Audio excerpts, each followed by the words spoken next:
So Chelsea, Hello. welcome. I just wanted to sort of get to know a bit more about your story and find out about what your decisions were about making the change from your previous career to the current one. And we met, what, about a month ago, didn't we, in Yeah, networking event, the Business Ferry networking event, which was a lovely morning, wasn't it? Really nice. really was. Yeah, it's so nice. And I remember saying to you that the night before I'd set my intention in my journal to sit next to somebody that I really wanted to speak to and really found really interesting. And you just sat next to me and you are that person, and I love that. So tell me a little bit more about what did you do prior to what you're doing now? Talk to me about that. So I had quite it was a strange mixed career, I suppose. So I trained as a barrister originally. My sort of life plan was go and be a criminal barrister, do that for the rest of your life, and don't look back. And actually, during that period of time after my training, I went to work for various different government departments. So first of all, I started to work at the Office of Fair Trading, which became the Competition and Markets Authority. And we were looking into cartel crime in the UK and in Europe. Yeah, it was very intense, but such an interesting job that I can talk to my family about. But such an interesting and varied job, and not kind of where I imagine myself, but still within that kind of crime remit. And then for the kind of second half of my legal career, so to speak, I worked for what used to be called the Independent Police Complaints Commission, and Yeah. is now called the IOPC, so Independent Office for Police Complaints. And that was an incredible job. I mean, they both were, but that was really, really incredible because I got to see so much, and we were investigating and looking into police misconduct, criminal, particularly my area was specialising in criminal offences which were committed sadly by police officers. But it meant that the kind of work that I got to do was very public. It was very I guess forward facing and important. And that's not me saying I'm important, but the work was important. Mm. But very, very taxing, and I guess, as you can imagine, quite a stressful career choice, really. Yeah. Um, yeah, so that was kind of what I did before, which is it feels really So, strange now. so what made you go into law? What was the driver behind that? Do you know what? It's so strange. And because when I was younger, I really wanted to, first of all, be a nurse, which is obviously your profession, original profession. And then I kind of was quite interested in drama. And when it came to sixth form, I was kind of like, oh, I need to make some decisions about what actually, what realistically, what am I going to have as a career? And I sat in and I'm going to name drop. He won't mind. David Townsend, who was my law teacher and kind of a mentor for me, really. I sat in his talk about law, like pre sixth form, and I remember he just blew my mind. And he was talking about the magic of the courtroom, and he was talking about how barristers stand up and they fight for what they believe in. And I was just like, wow, this is resonating with me so much on a soul level. To this day, because he had a whole career in the Navy beforehand, and I remember him talking about, my name is David Townsend and I'm not a lawyer. And he ended up sort of falling into a career in law, and but also forging this path for me to follow. And I did follow kind of exactly what he did. I went to the same university as he went to. I trained as a barrister at the same kind of like colleges. And if it wasn't for him, I don't, I mean, it's hard to say because we don't know, but he's definitely the driving force behind the magic of law that I felt when I was that age, for sure. Yeah. And what was it about it that sort of really appealed to you? And you thought, in the future, I'm going to be like this. What was it about that? I think I always laugh about this because any lawyer will tell you that an interest in crime is almost like like the most self-deprecating thing that you could do because it's got the least money, the least support in the whole of the system. Yeah. Um, I just loved it. I just loved the idea. and the reality that we were doing something bigger than ourselves for a good reason. And I think it was particularly what attracted me to being a barrister as opposed to a solicitor was the adversarial nature of it. So I love the idea of creating complex arguments, and putting them forward. And that still, I think, to this day is the thing I miss the most, is the complexity of kind of what's the issue and how can we present this, and where can we find those little bits in the law that can support our narrative, I suppose. Yeah. Um, and in terms of sort of being in the courtroom, because, I only ever see things like that on TV, but it looks really intimidating. How did you find it as a female? I mean, and Oh, several questions here really is that is it male dominated, or is it kind of a bit yes. of an even mix there? And how did you find it as a woman, working in that kind of environment and standing up and in that intimidating environment, which I can only imagine is terrifying for the first time if you do it. And I love this question because we don't talk about it enough, I think. The So first of all, yes, it was at the time. We're going back to sort of 2012, when I was first sort of emerging into that world, I suppose, after training. Um, it was very, very male dominated. And I remember being in, oh, what courtroom was I in? I think I was in Southwark. And I walked to the holding cells, and there's a door, and you sort of have to get through the door and downstairs into the holding cells. And there's always somebody there to ask you a question. Who are you? Why do you want to be down here? Who are you here to see? And I remember I was standing at this door with a male solicitor who was going to see his client, and he was just like, "What's a young girl like you doing hanging around in a horrible place like this?" And I am Ginger, so I was quite fiery in response, and I was just like, "Who do you think you are to, speak to me like that?" I was much more fiery than I am now. Um, so it was very much that attitude of, who do you think you are playing in this man's playground? Even to Mm. the extent that it affected the judiciary, in that friends of mine had been told by judges, "How dare you turn up into my courtroom wearing trousers?" Um, I know, things that you just would never Wow. expect of that profession. I think, I think it's changing.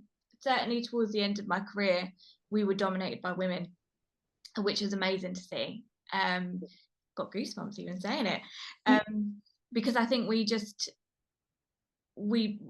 started to fight a little bit more for a voice, and it's sad that we had to fight for that voice. Mm, Um, but definitely, yeah, in terms of it being intimidating, I mean, it is, but that's part of the fun, in a strange yeah. way, the challenge.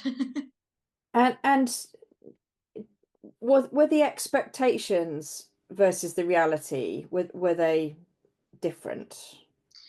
I think it's it's a difficult one to answer, because I think going in as a woman, your expectations are lower.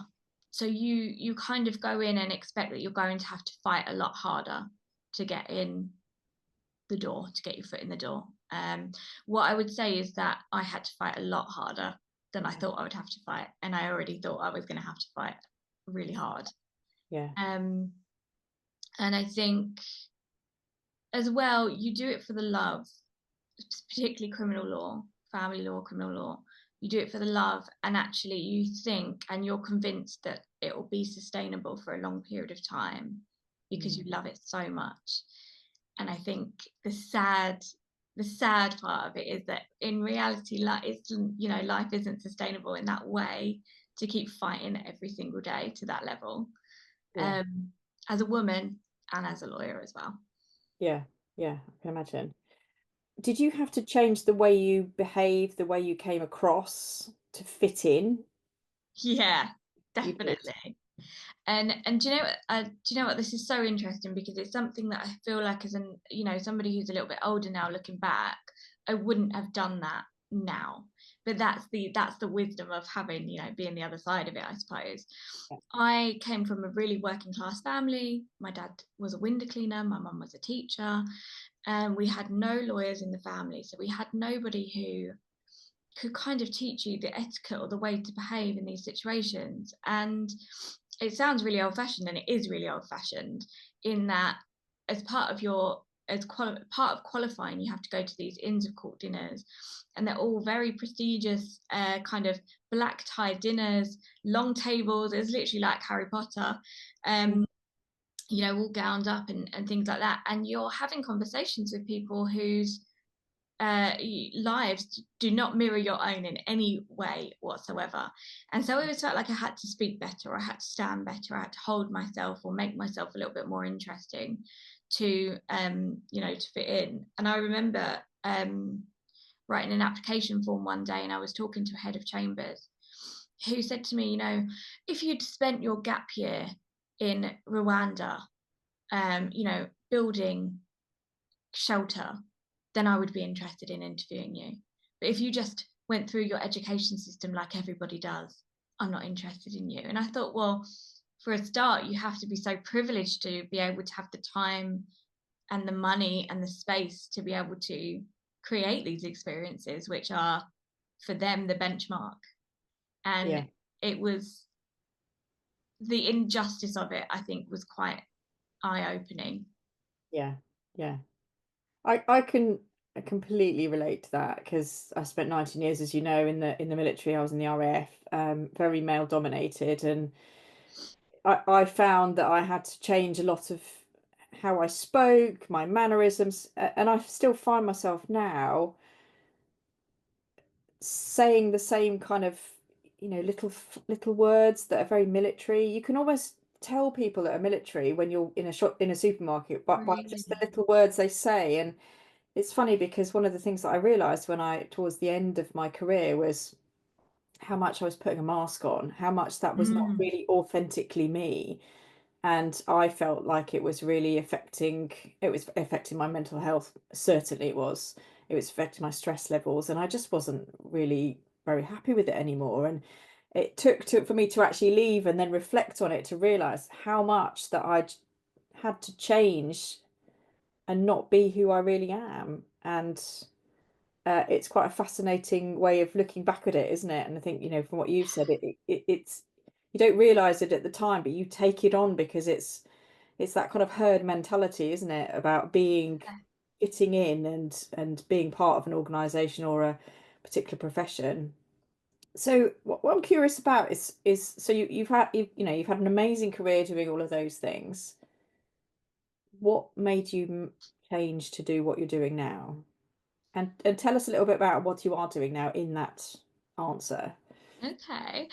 First of all, I so resonate with what you've said, and the mask element specifically. I feel like that was, just over a decade of my life was wearing a mask to fit in. And as I think with every mask that we wear, towards the end of my career, that was starting to slip, and I was starting to become me. And there's a bit to unpack, I suppose, in that, which I imagine that you have experienced as well, which is the first of all question of who am I now? Because I'm not sure I actually know who I am after Yeah. being somebody else for so long. So that was the first issue, which actually started to kind of rear its head while I was still there. And it was a particular case actually that brought that out. And I won't talk about the details of the case, but essentially what happened was I completely unexpectedly ended up in somebody's house to take a statement. And I remember, I don't think that, I don't specifically know why this is important, but I just remember noticing this thing. And I walked into the front door, and there was this huge crucifix on the wall. And it was quite overwhelming to walk into a home that had this kind of almost church-like appearance. And I was dealing with a death, and I remember this lady, she was there, and she came and she hugged me. And I don't know to this day why she hugged me, but there was something in her that saw me. I feel like she saw me, and I can't, it's so hard to sort of like even get this into words of like how that felt. but it felt like for the first time in, you know, such a long time, somebody saw the person behind the mask, and she saw that I needed that little bit of support and that little bit of love that day. Mm. And from that day onwards, I was just unable to put that mask back on. And it's Mm. really strange because it was such a small thing, but it was such a huge thing. Yeah. Um, basically, my career now, so I'm a holistic therapy teacher now, kind of began actually as I was making the transition from the Office of Fair Trade into the IOPC. I got made redundant from the OFT, and it was it was quite a farcical experience for all of us who were involved. It was just handled very, very badly, and I think it damaged a lot of us mentally. Like, we just really, really struggled with the way it was handled, and the way we were dealt with, basically. This was in 2016, and my life that year just literally imploded. I got made redundant. My mum was diagnosed with breast cancer. My granddad, who was my absolute rock, he passed away suddenly. They were in Ireland, so it was a call in the middle of the night, and then a plane. The first thing, the whole thing was, it was a lot.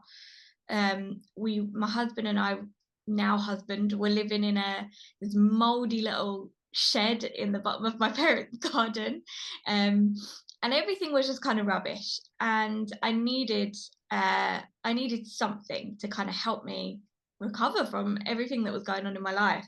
And so my mum at the time, having recently been diagnosed with cancer, she was a beauty therapy teacher and a holistic teacher. And she was teaching her last sort of classes before she was about to go undergo chemo.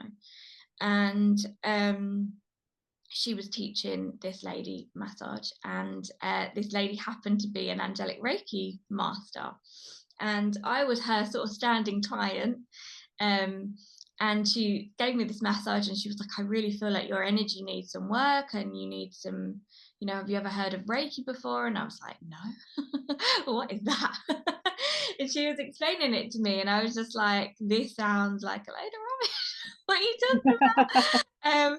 And she was like, look, just let me try it on you. She was like, I'll come to you and I'll give you healing, and then if you hate it, then you never have to have it again, and if you like it, then maybe you want to come again. And I was like, okay, and really reluctantly agreed. And I guess, like with all things like that, we sort of, the day came around, I didn't think much of it, but the experience that I had in that first healing session, I mean, literally changed my life, because I was just like, wow, what is this?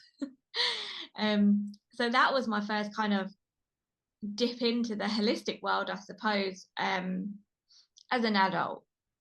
And I'd always been quite a spiritual child. I'd seen things, experienced things that you can't explain until you're, I suppose, old enough to understand what's going on. But angelic Reiki was that first kind of shunt in the right direction as an adult, which made me turn around and say, oh, hold on, something's changing in my life. And yeah, that was kind of the first. So what were the first steps you took then? Because you said you was in the transition period between being made redundant to going to work for the IOPC, yeah. IOPC, thank you, the right acronym. So Uh, many. so what then were the steps? Because obviously you then had a bit of time working with the IOPC then. So what was next? Yeah, exactly. So I kind of so what happened was, this was, so 2016 was just before I got married. I went off and I got married, and got my job for the IOPC. I've got the timeline slightly wrong, but essentially I had my healing, I think it was in July 2016. I got the job at the IOPC a few months later because I'd been on garden leave, and then got married the year after. So after the wedding, I was like, oh, I'm just gonna, I really enjoy going for these regular healing sessions now. I think I'd like to do some training and learn how to do this myself. And so I did my training while working for the IOPC. I just booked kind of a few days off and did some training. And again, I was just like, completely blown away by the training. And I sort of, to be honest, at that point, I wasn't really thinking about what am I going to do with this training or what am I going to do with this knowledge. I knew I just wanted to kind of be in that energy a little bit more. And I actually thought, I remember this was the kind of time that I sort of discovered manifestation and stuff like that. And I started to vision board. And I think really I just saw it as a way to kind of bring better energy into the work life that I had, which was challenging. And I thought, well, you know, if I can manifest the right energy, or if I can bring in the right angel, then it was going to help me to kind of do this career thing. And then over time, as I think it does with the universe, is things at work started to get more and more difficult. Things in my holistic world started to get, you know, fuller. I did more training. I trained in crystals. I trained in sound. It was stuff to keep me sane, to be honest, outside of work, just to keep my mind entertained and, you know, I suppose keep me away from feeling low and feeling rubbish. And by the time we got to kind of COVID, I was essentially a fully trained holistic therapist, lawyer. uh, so it was weird, and COVID obviously gave us a lot of time to reflect and to be at home. You know, I was working from home, and I started to really get deep into meditation, and I started to get into self-healing, because at that time, shortly before then, I'd just been diagnosed with ME. Yeah. And so I was kind of, I guess, a bit like the 2016 phase, really, where I was like, well, you know, I'm going to look to holistic therapy again, because I was having physio, I was having regular doctor's appointments and at the hospital to try and manage what was happening to my body. And again, it was getting worse and worse. And yeah, so I think that's where it started to, I thought, well, if I'm, you know, I got to a stage where I couldn't get out of bed at all for months, and I was working from bed. And the only thing that was kind of giving me any joy, I suppose, was the holistic stuff. It sounds really sad. It is sad. It's a sad sort of like energy, but I'm so grateful, because if that hadn't have happened, I wouldn't be sitting here right now doing this, which is crazy. The universe has an amazing way of showing us which direction we need to go in, doesn't it? And yeah, I think there's so many people who don't see that as well, and they just keep struggling on and feeling miserable and unhappy in their roles, and they're just, you know, don't want to look anywhere else. But so what would you say to somebody who is thinking about changing from a career like yours, you know, it could be, you know, medicine, law, you know, highly professional individual, to going to do something that perhaps is seen at the outside world as a little bit, well, not as professional, if I'm Yeah. honest, because I know I have people asking me the same questions from being a registered nurse, which I still am actually, but I'm doing coaching now, and they kind of raise their eyebrows a bit and go, well, what is it exactly you do, and why are you doing that? So what Yeah. would you say to somebody who, because I think this is a real barrier for some Mm. people, what would you say to them if they were thinking about going to do something very different? Wow, it's such a hard one, because I think a lot of the time the answer, the holistic answer that we give, can be quite frustrating for somebody who's in that situation. Like, I automatically want to say, you know, like, there's a reason that you're feeling drawn elsewhere, because we know that the universe kind of works in this way that it, you know, it's pulling you towards what you should be doing, not what you are doing necessarily. Um, However, if someone had said that to me kind of in the midst of all that, I'd have been like, oh, that's helpful. Um, I think the practical advice really is to test the water. You know, if you're really unhappy in work, that's a problem. We shouldn't be in a profession that's making us that unhappy. We can all have good days and bad days, but if we are consistently feeling unhappy and we're dreading going to work on a Monday, we should not. That's not normal. So Yeah, first of all, kind of, I guess, like, allow yourself to acknowledge that that's not okay. yeah, And that, I think that's a really scary thing to do to start with. And then I would say, if there's something that I think a big barrier for people is, how am I supposed to make this work? I'm really into coaching, or I'm really into crystals, or I'm really into, Reiki or healing or crafts or whatever it is. But how can I realistically make that a career? Um, and so to that, I think I would say is reach out, have a conversation. I'm sure, and if somebody messaged you and said, what can I do to sort of, I'm really interested in coaching, what can I do? I know as business owners, I think we'd be more than happy to kind of encourage people, and talk about what we've done. So I would say, first of all, reach out to somebody who's done it, because they're going to tell you about experiences that you're not going to see from, a Google search, or, employability information. You're not going to see, what it takes to kind of make that jump. And then I think also it's really important to test the water. So I had a spare bedroom in my old house, where I would invite people in the evenings and at the weekend to come and have some healing done. And it was only through doing that I sort of started to build the confidence to do that, independently, because I think it's really important to know that something's going to make you happy before you make this huge leap. So it's a few things, I suppose. So, Loads of things. That's brilliant. And what was it you were not prepared for? Because you do this full time, right? Is that yes. correct? Yeah. So I think first of all, I wasn't prepared for how it would feel to leave my career. I thought, and it's probably going to be the opposite to what people might think of. I thought I was going to be devastated, terrified. Um, you know, my boss sat me down and was like, Are you sure you're doing the right thing? Because this sounds absolutely insane. And when I left, I had no regular clients. I didn't have anybody booked in my diary. I didn't have anything like that. And yet still, it felt like the exact right thing to do, and I wasn't scared. And I'm a very nervous person, so I can't explain the feeling that it was just okay. That was really bizarre. And I think we spend so long kind of thinking, when's it going to kick in, when is it going to come, that we have this meltdown that, what have I done? And I don't think it always comes. The other thing I wasn't prepared for, I think, is the imposter syndrome of, presenting yourself as somebody who knows what they're talking about in a career that isn't the one you initially built.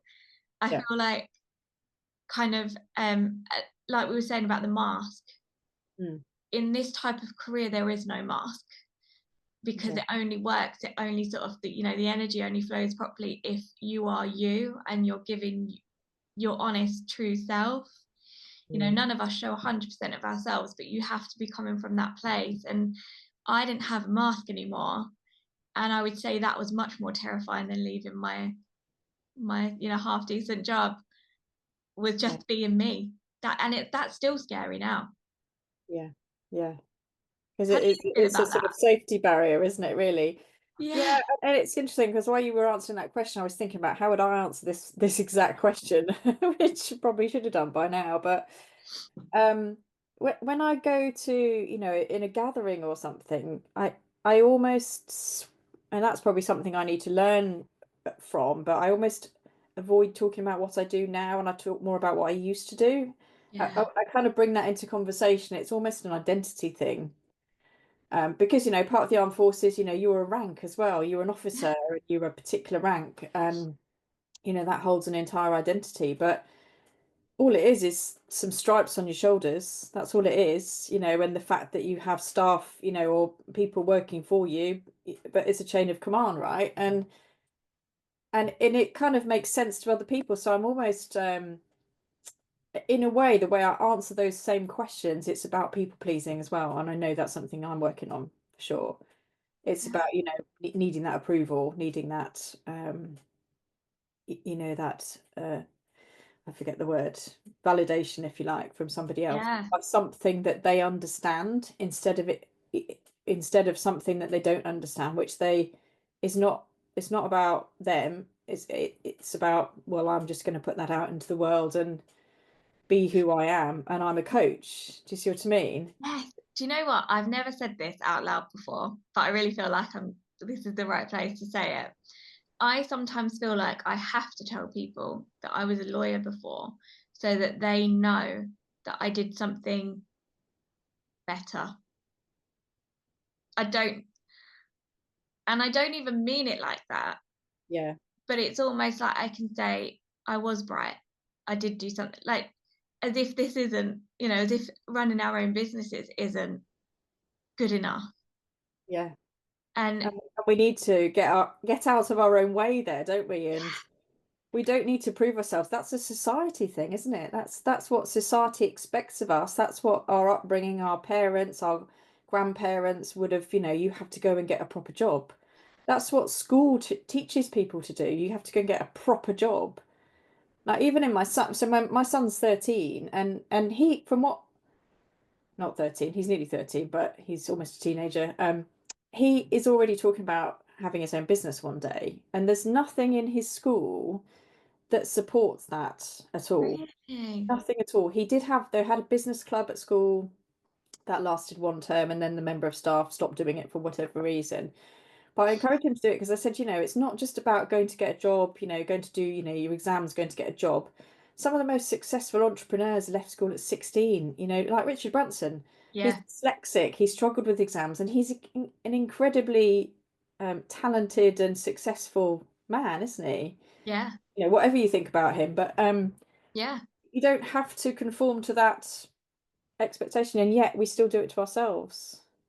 It's Don't so, yeah, you're so right, because you would never, I mean, we would never meet a younger person and say to them, my expectations of you are that you go and get XYZ job to prove that you're bright enough or clever enough, or, whatever it is. We would always just encourage them to do what makes them happy. But yeah, yeah, for us, it feels like we need to say, well, I did achieve this, as if it's on some kind of pedestal above. yeah. Yeah, that's a really Crazy. interesting insight, isn't it? What amazing insights for both of us, really, isn't Yeah. it? Fantastic. So, talk to me now about what are the services that you offer. So, if somebody was watching this and thought, do you know what I could do with that? So sort of who do you help? What are the services you provide? What do you offer now? So it's two things really. So it's I run a holistic therapy training school. So if you were somebody who wanted to learn how to give different types of healing, so that would be things from Reiki, Rahani, crystal healing, things like that, or meditation.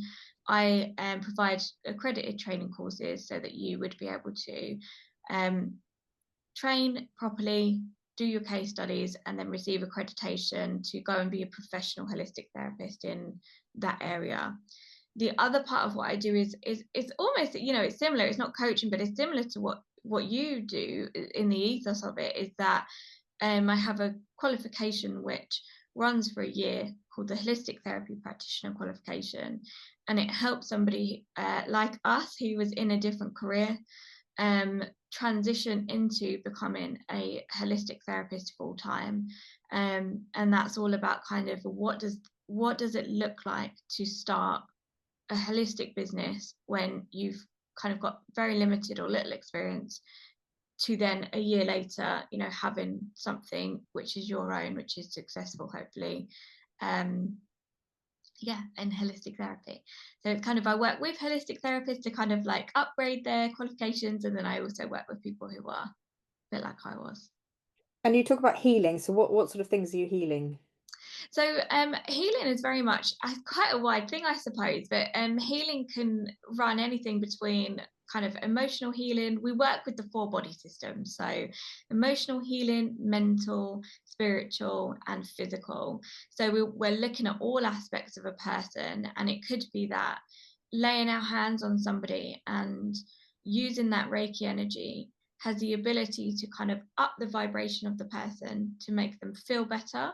Or it could be that we're using something like a sound tool or a crystal to lay on a person to, stop their arthritis causing them problems.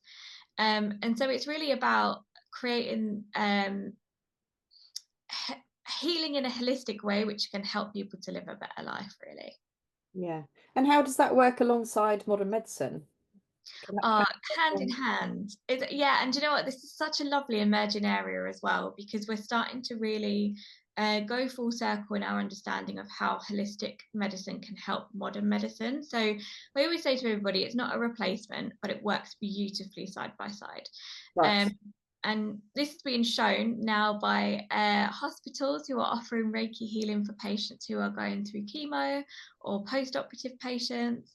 And what we want to do by doing this is we want to align the body systems and align the energy in a person so that they have the best possible foundation to start healing medically from whatever it is they're going through, whether that's chemo or surgery. Yeah, amazing. So where would somebody start if they thought, you know what, I'm curious about this. What would be the thing that they would look to go and do first? Would it be something like Reiki or Reiki is a great foundation because it teaches you about kind of, you know, what is energy and what is the effect that it has on the body. Um, I would say, yeah, I would say that's a great place to start in terms of starting to heal yourself and get in touch with who you are as a person. But I think a lot of people nowadays are really starting with an interest in crystals more than anything else because they're so accessible to us. We're seeing them around everywhere. Yeah, so that's a great place. Or any of them. There's no sort of start and end. In the holistic therapy practitioner course, we start with professional standards. So we are bringing a little bit of that kind of, I suppose, a bit more of a corporate mindset to the start, which is, you know, what is expected of you, and we work our way through kind of self healing and into then offering healing to others. So I suppose if you wanted a beginning journey, that's a great place to kind of start. But always within you. You know, I can teach somebody the mechanics of anything, but the thing that's really, really important is about being able to find that place within you that can give you the answers to what your body needs or your energy needs. yeah, yeah. I think, if you tap in and you're more, I think humans have become less intuitive as a whole, and that's what I've experienced from the coaching side of things.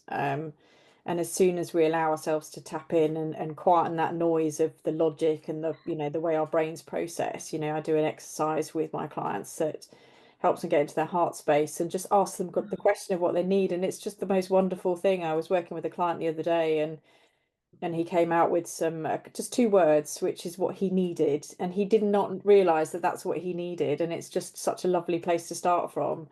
That's um beautiful, isn't and it? again, it's just a whole different side from my medical world, where everything is very sort of proven and scientific and about medicine and about physical healing and fixing things. So it's a really different element to it, despite the fact, and actually it's quite interesting because I do remember every now and again that one of the first things I learned as a student nurse was about the what health meant, what wellness meant, Yeah. and that it includes the spiritual element, although that's a kind of token thing they talk about, but it's never really actually used at That's so true. all. Do you know what? And do you know what I love? And I know as a nurse that you'll appreciate this so much, I think, is that um, I always say we all of us have this intuitive ability to heal. Mm. And you know, some who have it more so, people like you who would go and have that as a profession where you're supporting the healing in others. But the one thing that we all do is if we hurt ourselves, if we bump into something or we graze ourselves, is we put our hands there straight away. The Mm. first thing a nurse, you know, will do, you know, whether that's post-op or you know, post blood test or whatever it is they'll they'll touch you.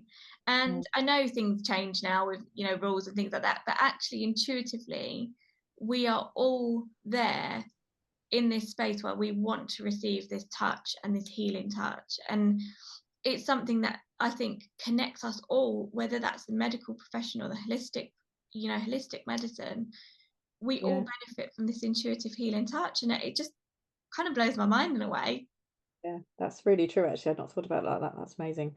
Just a really quick question about crystals. So crystals is something that I'm really new to. I don't know very much about as well. And if you'd have asked me, or somebody had asked me about crystals 5 years ago, I'd have just thought that's a load of hippie stuff. And Yeah. it doesn't make any sense. Why would you have some random rocks sitting around your house?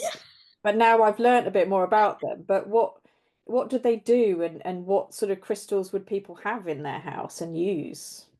I mean, if you come into my house, you can't move for bumping into a crystal in every room. But I was the exact same as you. I totally kind of like 7, 8 years ago, I was like, what is that? It's a load of rubbish. So crystals hold a vibration. So each human being works on a vibrational scale. And the way we can prove that to each other is that when you walk into a room with somebody who's a bit of a negative Nelly, immediately you feel that hit of energy, don't you? Of, oh. Mm. Or if you walk into the room with somebody who's uplifting, you feel better. Now, what crystals have the ability to do is they have the ability to raise our vibration. So if we are unwell, in kind of traditional holistic medicine, the understanding is that our vibration is low. So we're feeling, like we've got a cold and flu, then our vibration is going to be down here. When we feel normal, it's going to be up here. When we feel fantastic, it's going to be up here. And what crystals have the ability to do is to raise our vibration from here all the way up to here. And because of, so it's said that crystals work on the principles, we have got a little bit of science, of piezoelectricity and entrainment. So the electrical pulses work to raise our vibration, just like the frequency on a radio or an X-ray machine, which uses the same electricity. Or they entrain our energy. So if they are holding a high vibration and we're holding a low vibration, we will automatically want to raise up to the level that the crystal is holding. So when somebody places a crystal on you or near you, they can be 2 feet away from you and you can still get the benefit even if the crystal is this big. It will start to raise your vibration. And the reason we have them in our homes and different areas of the homes for different reasons is that we can change and diffuse the energy in the house by having the crystal there. So, for example, everybody loves this tip, so I love sharing this one. In the entrance of our house in feng shui is the area that represents our career and our abundance and our success. So if you were to look at it on a map, kind of the hallway, the entranceway near your front door. So you should always place crystals which are going to work with that energy. So crystals like pyrite or citrine or celestite are really powerful in that area of your home for bringing in abundance. That could be financial or love or happiness or joy or success in your career. But if you were looking for somewhere to place some crystals, that's the perfect place to start working with them in your home. And when you walk through the front door, all that beautiful high vibe energy is waiting for you. So you walk in, and no matter what kind of day you've had, you're getting this kind of energetic cuddle to make you feel better. Amazing, amazing. And people have amethyst as well, quite a bit. Is that right? Yes. What's that So for? do you know what? Amethyst is the perfect starter crystal for anybody because it's an overall healer. So the vibration of healing is essentially a purple color. And that's held within the amethyst crystal. If you wanted to go really woo woo, it brings in the vibration of Archangel Amethyst, who is like the mother healer. So she's somebody who would wrap complete healing around you. It helps you sleep, it helps you to feel calm, and it works with our crown chakra, which also holds the same color. Yeah. And that can bring this kind of blanket of calm all over our body. It's one of the only crystals you can place right next to your bed and it won't affect or help you sleep. Oh, Yeah. interesting. And you can put it in the bath. So if you want a bath with You? amethyst, yes. Okay, right. And Try in your that. drinking water. No, remember not to sit on it in the bath. That would be Oh uncomfortable. yeah, I've done that a few times. Chelsey, thank you so much for your time and for sharing that your journey as well. It's been really fascinating. There's been bits in those conversations where I've just had proper goosebumps. So I love how a lot of what you say resonates with my own journey, and I think it will with everybody else. But I really appreciate your time.